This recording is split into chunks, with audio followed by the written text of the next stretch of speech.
Kalyandurg municipal commissioner గారు నన్ను ఆక్రమణదారుడిగా చిత్రీకరించడానికి ఈయన గతంలో ఉషశ్రీచరణ్ హయాంలో పోయి పెనుగొండలో పనిచేస్తూ ఏదో రూపంలో ఇక్కడికి వచ్చి చేరుకున్నాడు. ఇది తెలుగుదేశం ప్రభుత్వం. నాయన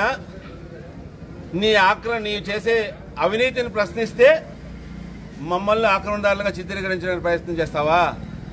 నాకేం అభ్యంతరం లేదు నాయన. నేనేమన్నా ఆక్రమించింటే ఒక అడుగు 2 అడుగులు కొట్టుకోవడానికి సిద్ధంగా ఉన్నాను నాయన. నువ్వు దాని గురించి ఆలోచించాల్సిన పని లేదు నాయన. నువ్వు ఏదైతే అవినీతి చేయాలని ప్రయత్నం చేస్తున్నావో, అసలే కళ్యాణదుర్గ మున్సిపాలిటీలో రెవెన్యూ తక్కువ అనేసి ప్రభుత్వ భూమిలోనే గతంలో 2018లో వాటర్ ప్రాజెక్ట్ శాంక్షన్ అయితే అందులో భాగంగానే ఎస్టీపీ మంజూరైంది, సూయేజ్ ట్రీట్మెంట్ ప్లాంట్. అది ఎక్కడ? ఆఫీస్కి ఒక 1/2 కిలోమీటర్ దూరంలో ప్రభుత్వ భూమే ఉంది ఇక్కడ. దాన్ని కాకుండా వేరే వాళ్ళకి లబ్ధి చేకూర్చి తను లబ్ధి పడాలనే ఉద్దేశంతో ల్యాండ్ అక్విజిషన్ పెట్టాడు. నీకు ఎక్కువ డబ్బులు ఇప్పిస్తాను అని ల్యాండ్ అక్విజిషన్ పెట్టాడు. అసలే మున్సిపాలిటీలో డబ్బులు లేవు, ఎందుకు గవర్నమెంట్ భూములో వేసుకుంటే మంచిది కదా అనే ఉద్దేశంతో నేను చేస్తే అతని దగ్గర ఏదో అమౌంట్కి ఏదో లాలూచిపడి వాళ్ళకేదో చేస్తాడనే ఉద్దేశంతో నేను దాన్ని ప్రశ్నించిన. నువ్వేమి ఇబ్బంది పడద్దు, అక్కడ కొనాల భూమి, మీరు దీంట్లో ఇది ఫ్రాడ్ చేస్తున్నారు అని నేను ప్రశ్నిస్తే దాన్ని మనసులో పెట్టుకుని నన్ను ఆక్రమణదారుడిగా చిత్రీకరిస్తున్నాడు. నేను ఆక్రమించింటే నేను కొట్టుకోవడానికి నువ్వు చెప్తే ఈరోజే కొట్టుకుందాం పదండి, అవసరమైతే దాని ఏముంది? ఆక్రమణదారుడిగా చిత్రీకరిస్తున్నాడు. ఆడ 120 అడుగులు రోడ్డు ఉంది.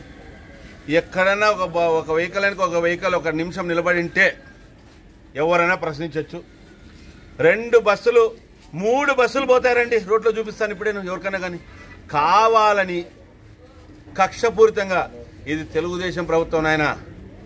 గతంలో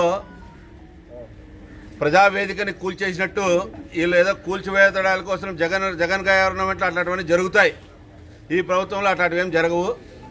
నన్ను టార్గెట్ చేయాల్సిన అవసరం లేదు. నువ్వేమైనా కంటెస్ట్ చేయాలనుకుంటే కంటెస్ట్ చేసుకో, నీకేం అడ్డం లేదు.